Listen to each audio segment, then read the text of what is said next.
una niña que desde pequeña tuvo problemas de regurgitaciones, cólicos, vómitos, bajo peso. Su madre había tenido anorexia, bulimia, la abuela había tenido obesidad por atracones, todo muy vinculado a la comida, que es lo que pasa a estas 3 generaciones de mujeres mostrándonos trastornos, cómo realmente las creencias transforman biológicamente. El trauma es no solamente lo que sucede, es como tú te tomas o como tú vives lo que sucede. Es lo bueno que tiene el cerebro.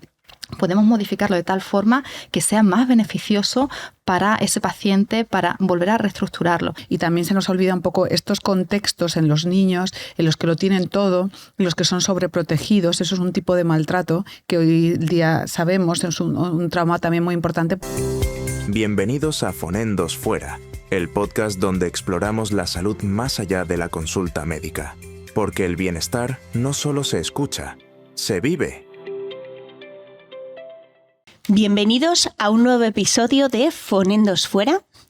Hoy vamos a hablar de un tema fundamental en nuestras consultas, de un tema que se nos olvida en medicina, pero que es importantísimo y que tenemos que abordar, y además que nos habéis pedido mucho y que forma parte de la manera en la que enfermamos, no solamente a nivel emocional, sino también a nivel físico, que es el trauma y las vivencias traumáticas. Bienvenidas, Belén, Tere, Buenas, Mónica. Hola. ¿Qué tal? Bueno, pues vamos a hablar de cómo todo ocurre a la vez en el organismo. No hay ni un solo evento, ni un solo situación en el organismo que no impacte en sistemas aparentemente lejanos. Todo ocurre a la vez, todo es físico y psíquico a la vez. Somos seres psicosomáticos. Y un ejemplo de esto que tenemos muy olvidado en el aspecto médico es las vivencias traumáticas, el trauma, qué es el trauma y cómo el trauma puede enfermarnos no solamente a nivel emocional, que parece lógico que si uno ha vivido una situación de abuso, de estrés, un alcoholismo, una muerte de un progenitor, pueda tener problemas emocionales, sino cómo eso también puede afectar a nuestra salud física, inmunológica y cómo afecta en el momento en el que lo vivimos y luego a lo largo de la vida. ¿Cómo impacta, Belén? Cuéntanos, empieza hablándonos tú cómo impacta el trauma en nuestros sistemas físicos y cómo el trauma se vive también físicamente, es algo físico también. Claro, sí, de hecho yo creo que eso es un poco el mensaje, ¿no?, diferenciador que queremos también nosotras dar, como que el trauma no es una cosa emocional, más allá de que no podemos separar esas partes, sino que el trauma tiene unos síntomas físicos, tiene una expresión física y además es que siempre es así, ¿no?, y es una manera de explorarlo, por ejemplo, en una consulta, que no hace falta ponerse muchas veces la respuesta física que tiene el paciente a determinadas preguntas ya te hace ver que se están activando unos ejes físicos que los activa el trauma, ¿no?, o el recordatorio del trauma o lo que haya impactado. Entonces, bueno, pues esta respuesta física es como una respuesta a cualquier daño en el organismo. Nosotros cuando entramos en contacto con un tóxico o cuando entramos en contacto con un agente infeccioso o cuando tenemos un traumatismo físico, ¿no?, hay una respuesta instantánea del organismo que está mediada por los ejes de estrés. Yo creo que en otros episodios hemos hablado de esto, pero bueno, por hacer un recuerdo, ¿no?, primero hay una respuesta neurológica, como en cualquier situación de estrés, mediada por el agente que sea, en este caso por el trauma emocional, ¿no?, pues ante determinadas emociones o situaciones que despierten determinadas emociones que nosotros, en la persona que, en el paciente, es tóxica o es dañina, pues porque ha tenido este trauma. Luego hablaremos de qué tipos de traumas y demás, de qué situaciones pueden ser traumáticas. Bueno, pues esto ya despierta una respuesta neurológica mediada por la actividad simpática, la activación del sistema nervioso simpático, y a partir de ahí pues luego hay una respuesta humoral, es decir, una respuesta que ya sale del sistema nervioso central y va al resto del organismo mediada por una hormona, en este caso el cortisol, ¿no?, que es el que se encarga de que esa respuesta llegue hasta la última dedo del pie, ¿no? Entonces, bueno, pues este cortisol tiene una serie de funciones en los órganos que forman parte de esa respuesta física. Por ejemplo, pues en el sistema respiratorio aumenta la frecuencia respiratoria, en el sistema circulatorio aumenta la frecuencia circulatoria, con lo cual pues podemos experimentar taquicardia, sudoración, aumento de la respiración, simplemente por por una emoción que se ha despertado en relación al evento traumático. Ahí lo importante también es saber qué es trauma o qué podemos considerar como trauma, ¿no? El trauma es como un impacto, como decías Belén, pero no es tanto el impacto o lo que sucede, sino lo que tú haces con ese trauma. Es decir, cuando el ejemplo es muy claro también cuando no tenemos herramientas para poder integrar, darle un significado a aquello que has vivido, eso se convierte en un trauma. Por eso es muy importante los primeros años de vida, porque un niño normalmente no tiene las herramientas suficientes para poder gestionar aquello que le pasa. Sobre todo si es un niño a lo mejor que está en una situación pues de desprotección, cuando no hay nadie adulto que le pueda ayudar a integrar aquello que le está pasando. Entonces el trauma realmente es aquello que nos impacta a nivel físico, emocional, a nivel, bueno, podríamos decir hasta cognitivo, a nivel espiritual, que no somos capaces de integrar. Y entonces la neurobiología lo que hace un poco es enquistar todas aquellas cosas que están pasando, lo que es traumático, para poder seguir hacia adelante. El ser humano, el niño, por ejemplo, en este caso, lo que quiere es sobrevivir, seguir hacia adelante. Y para poder seguir hacia adelante, lo que intenta es empaquetar todo aquello que ha pasado para tenerlo como enquistado, olvidado dentro de la neurobiología. Y ese trauma queda ahí un poco empaquetado, aunque la respuesta al trauma, como decías tú, fisiológicamente se sigue activando porque está como totalmente descentrado, no está integrado todo lo que serían todas esas rutas nerviosas que se comparten, que se comunican cuando sucede algo importante. El trauma es no solamente lo que sucede, es como tú te tomas o como tú vives lo que sucede. Y entonces por eso pues todos pensaréis, ¿no?, en traumas obvios, ¿no? Pues un duelo inesperado, un fallecimiento, la muerte de un familiar, unos abusos en la infancia, son traumas obvios que van a dejar una secuela. Eso podemos decir que son traumas mayores, ¿no? Pero aparte, luego hay un pequeño trauma, un trauma latente, ¿no? Como dice Alice Miller, ¿no?, el trauma del niño dotado. Son vivencias en la infancia de estrés crónico, de tener que ocupar un lugar en tu familia que no es el que te corresponde, de tener que sostener a lo mejor a unos hermanitos o a una madre que en un momento determinado tiene una depresión, un abandono, un no reconocimiento o una hiperexigencia por parte de un contexto familiar, que también configura unos ejes de estrés, configura una neurobiología en un momento de la vida donde estamos generando nuestras rutas neurológicas y nuestro cerebro se está organizando. Entonces, esto que decía Tere es súper importante porque realmente el cerebro y el cuerpo hace todo lo posible, hace lo mejor para nuestra supervivencia. Entonces, aquello que yo he hecho a los 7, 8, 9, 10 años me ha podido permitir sobrevivir en mi casa, pero ahora con 40, en otro contexto completamente diferente, pues tengo unas estructuras cerebrales, ¿no?, que hacen que esté en estrés permanente, ¿no? Así es, así es. Aquí hay un concepto muy bonito que es la programación epigenética en este sentido y tenemos que remontarnos a la gestación, al primer año, segundo año. Siempre hablamos de estos primeros 1000 días como gran programante y entonces si el contexto de esta familia, esta madre, haya pasado algo que no tiene que ser el megatrauma suficiente para que haya activado de alguna manera estos ejes que hablabais vosotras de estrés en esta madre, que el mensaje que está llegando a este peque es prepárate para la adversidad. Tú tienes que venir aquí a un mundo donde es muy complicado, por lo cual tú estate atento a todo y cambia la neurobiología y cambia mi sistema inmune a estados de hiperalerta. Son estos peques que tienden a estar muy reactivos, el sueño superficial, montan unas pollos y se ponen fatales ante una pequeña frustración y luego un sistema inmune hiperreactivo también, más tendencia a atopías, pues por esa programación que viene, ¿no? Si a esto le sumamos que en la infancia pueden suceder más eventos adversos durante la infancia, vamos sumando papeletas para esto que va a detonar físicamente, puede ser 3 décadas más adelante. Hay un estudio muy bonito que analizaron niños de padres que los metían a la cárcel, alguno de los padres, ¿no?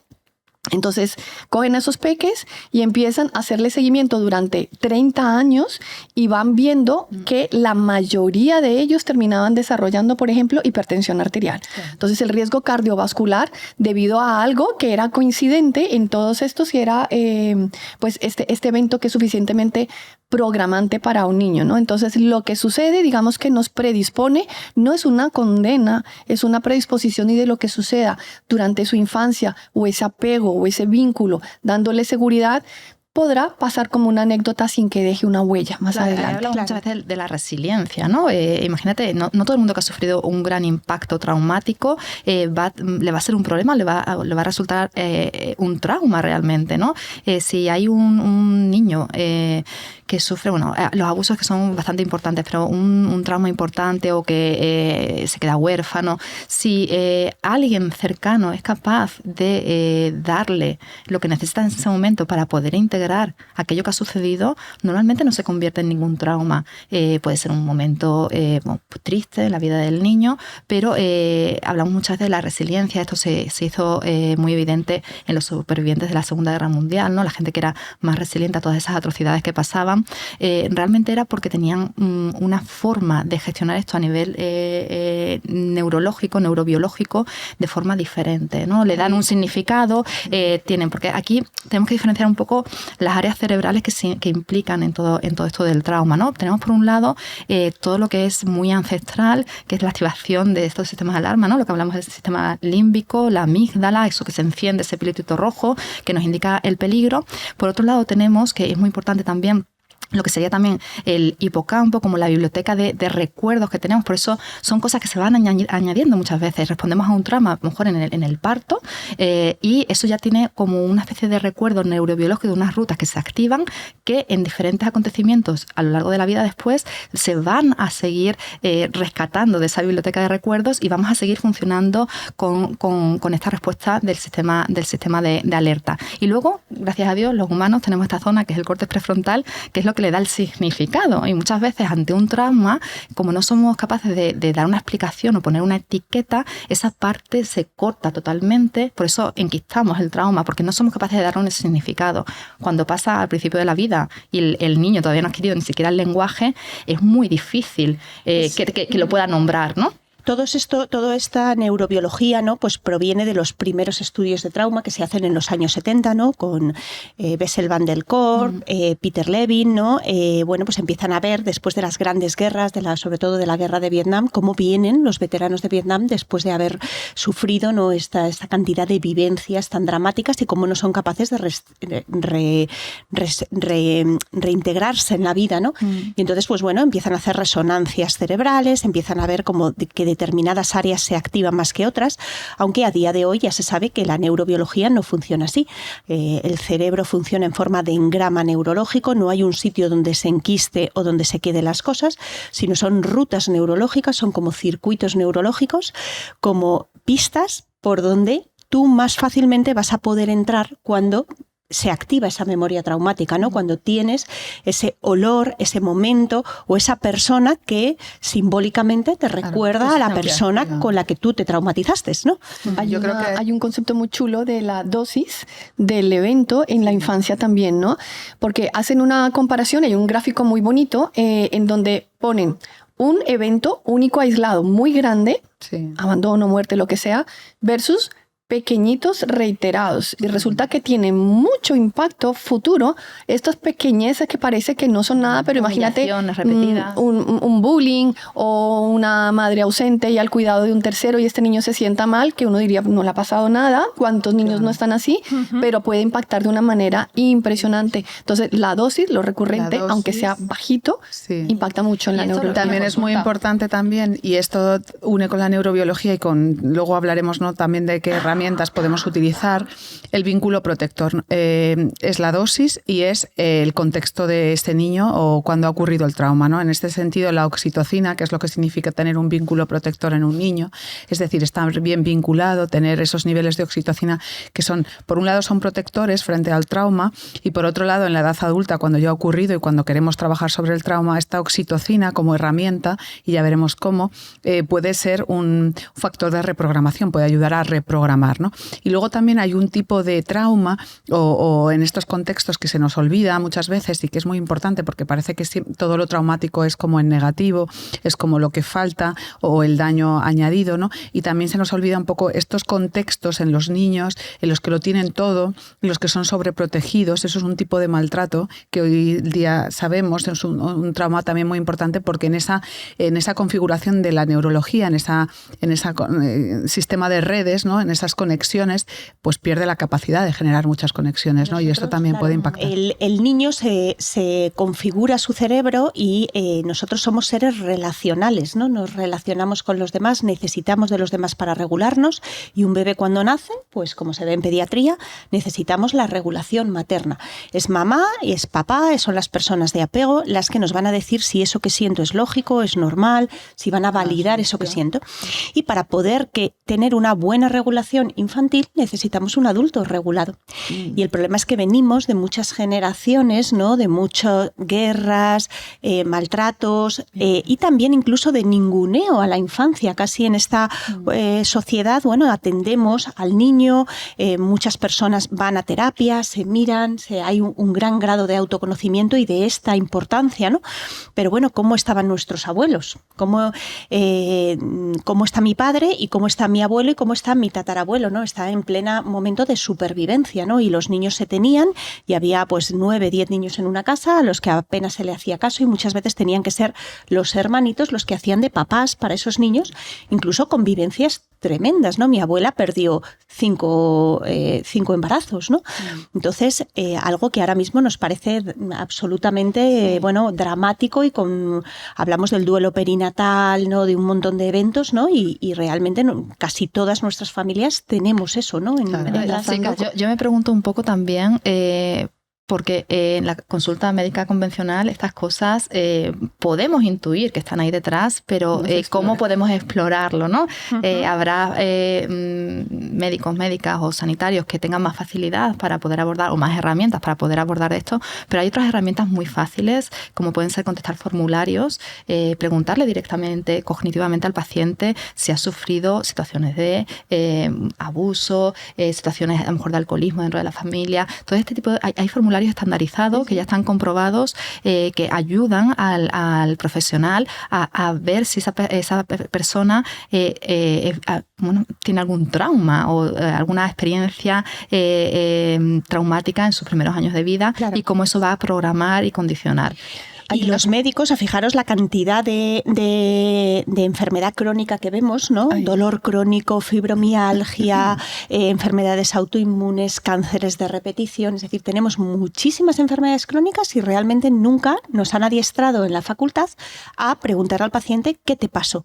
No ¿qué te pasa? ¿Qué te pasa? Lo preguntamos todo el tiempo. ¿Qué te pasó? ¿Qué te pasó? Y no solamente a nivel físico, a nivel infeccioso, como decías tú, una cirugía, una infección, una toma de antibióticos. ¿Qué te pasó a nivel emocional? Y eso es importantísimo porque ahí está muchas veces la clave de un dolor crónico y están íntimamente relacionados, por ejemplo, la fibromialgia con las vivencias traumáticas pasadas. Siempre hablamos de que el cuerpo grita lo que la mente calla, ¿no?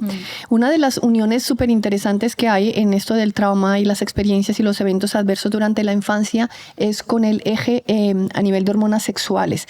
Y muchos de las pubertades precoces, de estos desarrollos que estamos viendo en los niños y en las niñas antes, aparte de lo tóxico y demás, es un contexto que hace que estos niños tengan que madurar más rápido. Y eso lo vemos, por ejemplo, en contextos como países como el mío, donde vas a las zonas rurales y ves que la niña de 8 años cuida de sus 2 hermanitos y les prepara la comida y los lleva en brazos. Y uno dice, qué mono, qué capaces. Y uno viene de aquí, un niño de 8 años en España no es capaz de ni siquiera quitarse los calcetines. Qué mal, qué inútiles. No, realmente el contexto está llevando a un hiperdesarrollo madurativo porque necesitamos que tú madures para que seas autosuficiente y te puedas ir porque no podemos sustentar. Es peligroso. Entonces lo que no es correcto es este desarrollo tan rápido, ¿no? Detrás de ello hay una necesidad evolutiva. Yo, por ejemplo, en consulta, por ir a temas más prácticos, aquí volvemos a darle importancia a la historia clínica de los pacientes, ¿no? A la que tenemos que dedicar un tiempo para conocer al paciente más allá de qué te pasa ahora o la foto que nos presenta, ¿no? Hay que explorar la del desarrollo epigenético y esto es muy importante. importante. Y dentro del desarrollo epigenético, que es aquello que nos pasa pues en los 7-10 primeros años de vida, con especial importancia esos 1000 primeros días, pero bueno, en toda esa etapa infantil, una manera de explorarlo que ya te da la idea de si tienes que seguir explorando y que también tiene mucha conexión con la patología del adulto es la seguridad y la protección. Cuando tú le preguntas a una persona, bueno, en tu etapa escolar, por ejemplo, hasta los 7 o 10 años, bueno, ¿cómo era tu salud? ¿Te ponías mucho enfermo? ¿Tuviste mucho contacto con antibióticos? Esto te lo contesta a la perfección, ¿no? Y luego le exploras también la parte, pues digamos, más de escolar, pues qué tal te iba en el colegio, tenías dificultades, tus esfuerzos iban acorde a tus resultados, vale, pues esto también te lo contesta fácilmente. Pero luego hay gente que ni siquiera tiene registrado el evento traumático. Hay personas que han sido violadas, han sido maltratadas, y no tienen, por la edad a la que ocurrió, no está grabado y no te lo pueden contar, ¿no? Hay gente que te lo cuenta, pero hay gente que no. Pero cuando tú a una persona le dices, bueno, y en tu contexto de lo social de un niño es lo familiar, el contexto social de un niño es lo familiar, ¿no? Entonces, cuando tú le dices, bueno, tú cuando llegabas a casa sentías que había seguridad y protección, no que lo hubiera, porque hay gente que te dice, estaba mi madre, mi padre, tú dices, sí, fenomenal. Hay gente que te dice, por ejemplo, a mi padre nunca lo vi, un padre no presente tiene mucha importancia también en esto, ¿no? Pero cuando tú les preguntas eso, ¿tú sentías que volver a casa era un sitio seguro? Y ahí ya la gente...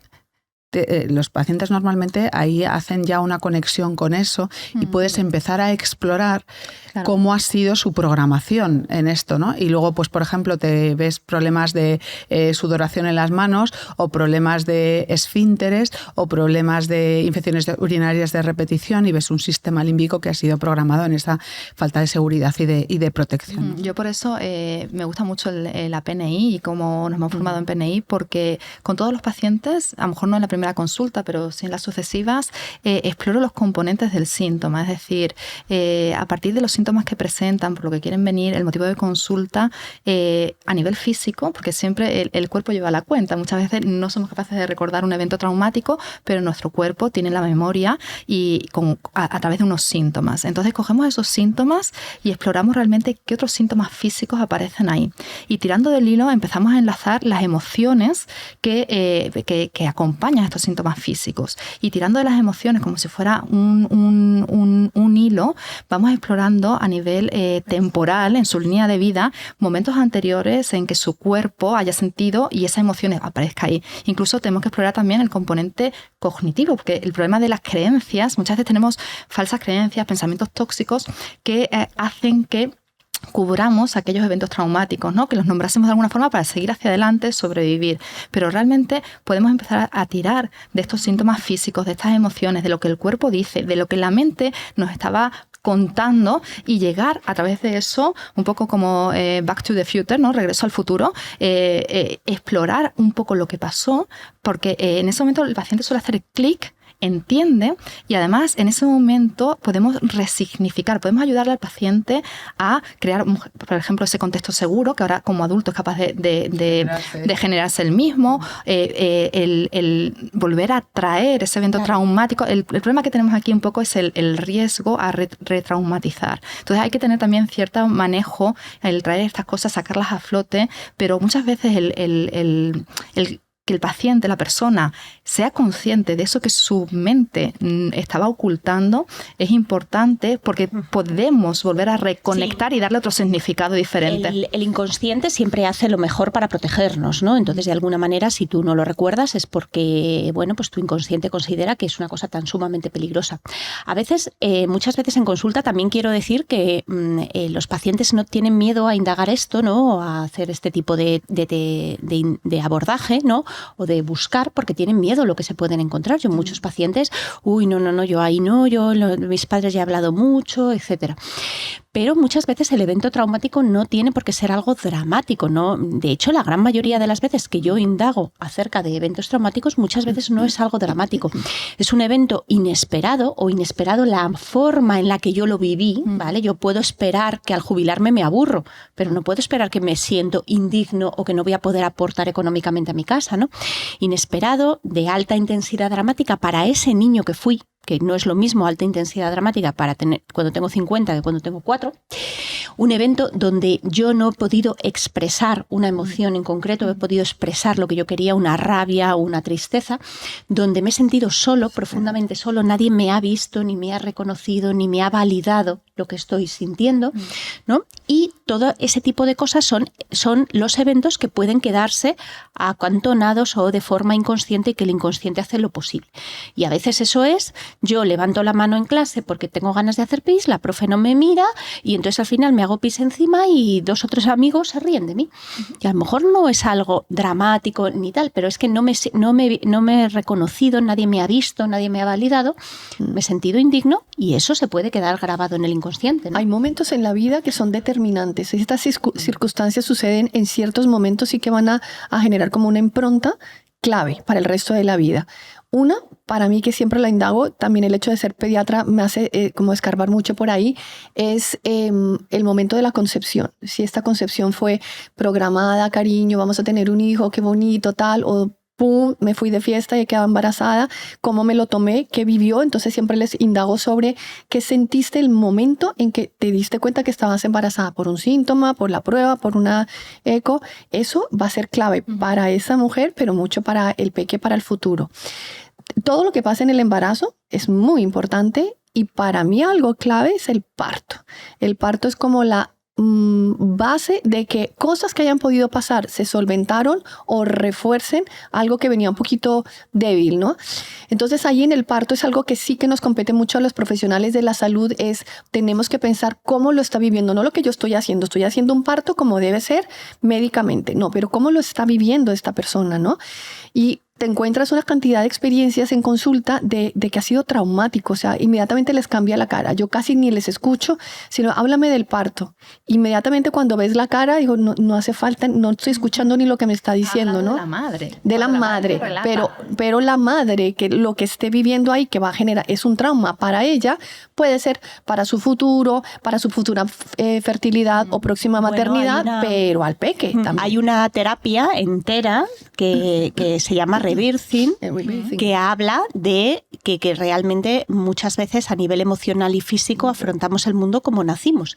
No tiene por qué ser siempre así, ¿no? Pero bueno, el nacimiento es un momento muy importante, es el momento en que empezamos la vida, ¿no? El nacimiento y la muerte son muy importantes, ¿no? ¿Y qué? Es tan importante esto de sentirse cuidado, seguro y protegido. Para mí, siempre lo recalco en las consultas, las 3 necesidades básicas de un niño por encima de la comida, por encima del techo, es sentirse seguro, cuidado y protegido. Si eso se lo damos, que está generando oxitocina, no hay ningún problema. ¿Cómo lo vamos a lograr? Contacto piel con piel, lactancia, colecho, pero si esto está pasando, yo vengo con las bases un poquito débiles y resulta que en el momento del parto me separan, ingresan al peque, lo tienen que pinchar, no le puedo dar la teta, todo esto va a generar un contexto que lo puedo ver desde la segunda semana, primera de vida, o lo vamos a ver en la adolescencia, o lo vamos a ver de adultos. Y otra pregunta que os voy a hacer respecto a esto, ¿no? Antes del parto, ¿no? ¿Cómo se heredan y cómo se pueden,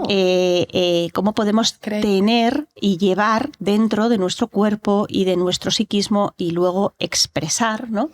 Traumas que también son traumas de nuestro pasado, de nuestra familia, de nuestro inconsciente familiar, incluso nuestro inconsciente colectivo. Todo el tema de la epigenética, la programación epigenética. Claro, pero luego, aparte de la programación epigenética, de las 6 generaciones a las que nos podemos remontar también anteriores, a mí me gusta mucho el poder del discurso materno, ¿no? Me acuerdo de Laura Gutman, esta psicóloga argentina, que hablaba mucho del poder del discurso materno, ¿no? Cómo nos vamos reprogramando en esa infancia según lo que escuchamos que nos relatan. Y eso depende de tener, lo que decías, unos progenitores centrados, que sean adultos, que sean capaces de darle al bebé aquello que necesita y que no estén contando, porque muchas veces, nos están contando en películas de generaciones anteriores que nos la están transmitiendo y tú empiezas a crear una identidad con aquello que te han contado por una percepción de ese progenitor.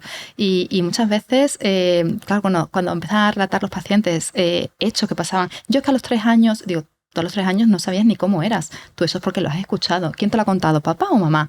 Entonces ahí ya empiezas a deshacer un poquito toda la falsa creencia, ¿no? Lo que decía Olga, que al final esto no forma parte de, bueno, pues de, yo qué sé, de las experiencias vividas, forma parte de esa programación epigenética, porque precisamente eso que te han oído, eso que has oído contar sobre ti, eso que ha ocurrido en tu contexto y en el contexto de tus generaciones anteriores, metila o desmetila genes que luego vas a expresar y no forman parte. Esto se ve mucho, o nosotras lo vemos, por ejemplo, cuando te viene un paciente con cáncer. Esto lo verás mucho tú, Olga, que ves cáncer, y bueno, yo, algún paciente que viene con cáncer y que, bueno, pues que ha sufrido un cáncer galopante o un par de ellos y no tiene ninguna genética de cáncer en su familia, ¿no? Entonces tú ahí tienes que, como profesional, se te abren las alarmas y dices, bueno, esto viene de lo que ha vivido, esto viene del contexto, ¿no? Y esto también pues pasa un poco con otras patologías que ya te ponen en sobreaviso de que esto hay que explorarlo, ¿no? Bueno, yo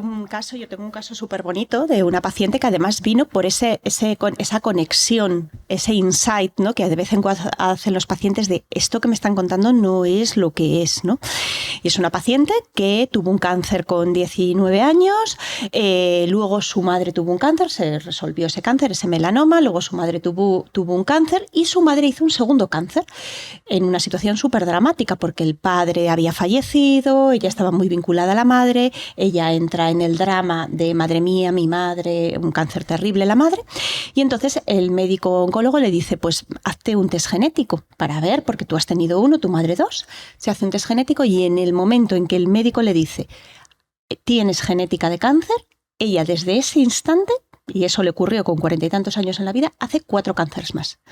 Y entonces ella venía a mi consulta y decía, a ver, yo he estado 30 años sin cáncer.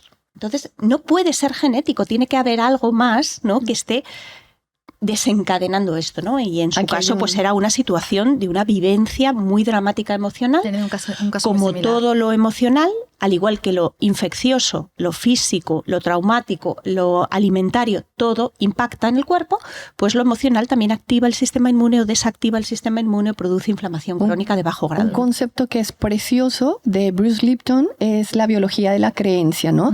Cómo realmente las creencias transforman biológicamente y lo podemos ver individualmente o transgeneracional, ¿no? Hablando de casos también, recuerdo de una niña que desde pequeña tuvo problemas de regurgitaciones, cólicos, vómitos, bajo peso, pero interrogando a la familia, su madre había tenido anorexia, bulimia, no había tenido otra cosa, pero a la adolescencia sí, y la abuela había tenido obesidad por atracones, y entonces uno decía, wow, ¿no? Que todo muy vinculado a la comida, que es lo que pasa a estas 3 generaciones de mujeres mostrándonos trastornos. Y cuando les pregunté sobre la lactancia, dicen, no, lactancia materna no, porque es que mi abuela lo pasó fatal y entonces nosotros decidimos no dar lactancia con lo mal que se pasó. Entonces la abuela le transmitió a la madre ni siquiera lo intentó, y esta que me traía la niña era la 3ª generación donde ellos decidieron, no voy a lactar porque tengo ya mi creencia de que lactar es un rollo. Entonces todo estaba vinculado con un gran conflicto allí en la alimentación, manifestándose en 3 generaciones distintas con patologías distintas, pero esto es lo que es biología de la creencia, ¿no? Entonces sí, hay que interrogarlo. También aprendida, ¿no? No es la genética, es que mi padre era migrañoso, mi padre tenía síndrome de colon irritable. No, es que a lo mejor has aprendido a una manera de funcionar somatizando en vez de expresando, porque igual tu padre pues llegaba a casa muy enfadado con su jefe y se cogía una crisis de diarrea y era la manera de poder darse de baja porque no tenía otros recursos. Y tú aprendes que eso es validado y es valioso y es aceptado y reconocido, y sin embargo si tú te pegas contra la pared o pegas 4 gritos, eso no es reconocido, ¿no? Sí. Pues yo quería comentaros a nivel mioterapéutico el incluir toda esta parte de exploración del trauma, de poder ayudar a la persona a poder integrarlo, sobre todo explorar, porque yo creo que muchas veces es explorar lo que hay detrás. Para mí me ha abierto un campo terapéutico muy, muy interesante y que realmente considero que muchos de los pacientes que tienen patologías de estas que no terminan de avanzar, aunque hacemos las cosas perfectas, la persona lleva una vida totalmente antiinflamatoria y siguen cayendo en el problema, no se termina de solucionar la patología. Hay que seguir explorando este campo. Por otro lado están los tóxicos que siempre están ahí, pero el tema del trauma, de aquello que no sabemos que que condicionó nuestro funcionamiento para poder seguir adaptándonos y que ahora mismo no somos capaces de desactivar. Todo aquello que no se nombró, que no le pusimos una palabra, que no fuimos capaces de integrarlo en la vida de la persona, es algo que tenemos que tener en cuenta cuando la patología no termina de ir como queremos que vaya. Vamos a centrarnos ahora en qué soluciones, ¿no? ¿Qué le decís al paciente una vez que habemos hecho esta exploración tan detallada, que hemos visto que quizá ha abierto un poco esa ventanita, ¿no? Ese privilegio que nos dan de asomarnos un poquito a su vida y de darnos la potestad de poderle decir, creo que es por ahí, ¿no? Y el paciente conecta con eso, hace esa conexión emocional. ¿Qué herramientas podemos darle al paciente para tratar de resolver esto? Yo creo que es muy importante eso también desde el punto de vista que siempre, en esta medicina ya moderna y convencional que tenemos de separar las cosas, ¿no? Bueno, pues esto pertenece al psicólogo, esto pertenece a tal, esto pertenece a cual. Yo creo que como médicos completos tenemos primero que saber explorarlo, por supuesto, y luego que hacer un primer abordaje, por supuesto, que luego tenemos el campo de la psicología con sus diferentes ramas, la terapia cognitivo-conductual, la terapia humanista, en fin, son personas que son profesionales y que en muchos casos tienen que ir de la mano, ¿no? Hay muchos, no lo sé, pero hay pacientes que vienen pues, con problemas como la fibromialgia o problemas como el dolor crónico, que tú haces una primera valoración. Esa es la primera herramienta terapéutica que tenemos, que es explicarle, explorarlo, rescatarlo y exponérselo al paciente delante. Decir, mira, yo creo que aquí está el problema. Y te explico por qué. Te explico por qué has generado una neuroinflamación, un dolor crónico y le explicas, ¿no? Cómo funciona esto, porque tú como médico tienes que conocer esto que estamos explicando hoy en el podcast, ¿no? Cómo explicar esta neurobiología y a partir de ahí, pues hay que afrontar herramientas que nosotros podemos afrontar y otras que son más específicas y más del campo de la psicología. Pero el que no seamos psicólogos, a los médicos no nos debe apartar de nuestra responsabilidad en explorarlo y en hacer el primer acto terapéutico, que es ponérselo delante al paciente y saber explicárselo, ¿no? Uh-huh. Yo creo que eso ya descarga en el paciente una serie de... el cerebro es el gobernador de la salud. Uh-huh. Nosotros tenemos nuestros propios mecanismos autocurativos y reparativos y no vamos a acceder a ellos si no le ponemos al paciente frente al problema explicado, y eso es una tarea nuestra. Yo creo que ahí corremos un poco a veces el riesgo de retraumatizar, lo que estábamos hablando antes. Entonces esto hay que saber también hacerlo en un contexto de seguridad, de que haya un vínculo con el terapeuta, de que la persona no se sienta vulnerable, intentar explorarlo de esta forma en este contexto. Pero yo, después de mi práctica clínica de años, intentar indagar, yo muchas veces, formándome en todo esto, el ser un poco un voyeur de la vida del paciente, hay que hacerlo con mucho respeto, con mucha delicadeza, pero además no por el objetivo de saber, sino siendo herramienta para el paciente, para que pueda entender, pero siempre desde el punto de vista de que el paciente sea capaz de permitirse eso en ese momento, porque su cuerpo le acompañe y porque pueda hacerlo en el momento, en el contexto. Para mí, lo más terapéutico que he aprendido es que hay que hacerlo a través del cuerpo. Todas las terapias, porque además a través del cuerpo está el poder explorarlo y está el poder resignificarlo, volver a integrarlo, porque todo trauma que sacamos de la memoria, de la biblioteca de recuerdos, cada vez que sacamos esos recuerdos, volvemos a meterlo y lo podemos modificar. Es lo bueno que tiene el cerebro. Podemos modificarlo de tal forma que sea más beneficioso para ese paciente, para volver a reestructurarlo. Entonces esto a mí me ayuda mucho a explorarlo a través del cuerpo, porque a nivel cognitivo la gente normalmente no va a llegar, porque hay ciertas defensas cognitivas, mentales, que no te dejan llegar realmente a un evento traumático. Y el cuerpo, que siempre lleva la cuenta, siempre tiene esa memoria, a través de todas las terapias corporales, a través de ir navegando, a través de las sensaciones y las emociones, somos capaces de llegar a esos eventos. El abordaje que hacemos nosotras, que hacemos desde la PNI, ¿no? Siempre es bidireccional, ¿no? De abajo a arriba y de arriba a abajo. Y yo siempre pienso que todo lo de abajo, todo el cuerpo esté en equilibrio, que la nutrición esté adecuada, que tengamos esa micronutrición con suplementos, que yo haga ejercicio, que yo le esté dando a mi cuerpo lo que mi cuerpo necesita como animal, facilita que luego yo pueda hacer esa integración neurológica y esas nuevas rutas neurológicas que siempre quiero dejar claro a todos los pacientes que somos arquitectos de nuestro cerebro. Totalmente. Podemos construir unas nuevas rutas de calma y seguridad. Nuestro cerebro es predictivo y si ha vivido en inseguridad va a predecir en inseguridad y va a estar alarmado, va a ser como una alarma que salta ante cualquier cosa. Pero en cualquier momento podemos reestructurar y podemos reacondicionar y generar nuevas rutas de calma y seguridad haciendo este abordaje de arriba abajo y de abajo arriba, ¿no? Sí, no complicárselo. O sea, si realmente ya per se estamos teniendo una alteración en la ruta, también que hemos hablado, neuroendocrina, puede haber también un componente neuroinflamatorio, después de cualquiera de estas cosas que hemos mencionado, pues ponérselo fácil al cuerpo le va a ayudar. Igual no le vamos a resolver nosotros directamente el tema del trauma, seguramente tendremos que acompañarnos de profesionales dedicados a ello, pero se lo vamos a poner fácil. Si está en un contexto de toxicidad, del intestino, su eje intestino cerebro hecho polvo, de sedentarismo, de mal biorritmo, pues va a estar en una situación peor. Entonces yo creo que esa parte es donde yo despliego todo mi conocimiento, es decir, vamos a ponerlo fácil y mis compañeros van a abordar esta parte que hemos podido diagnosticar. Entonces de mi consulta sale muchas veces el diagnóstico o la sospecha de por dónde va. Inmediatamente yo me comunico con el servicio de psicología y les explico, ellos ya saben un poco por dónde va el tema y yo me dedico a toda esa parte adicional que es el terreno, ¿no? Al final es quitar el freno, ¿no? Si el cerebro que está asustado, que está en alarma, que está en peligro y que se ha configurado así, en modo radar, siempre percibiendo el peligro, encima percibe a través de nuestra autovía interna, el nervio vago, a través de la interocepción de este sentido, percibe que mi intestino está permeable, que hay estrés, percibe que mi metabolismo está en modo ahorro, percibe a mi sistema inmune desequilibrado y haciendo autoinmunidad.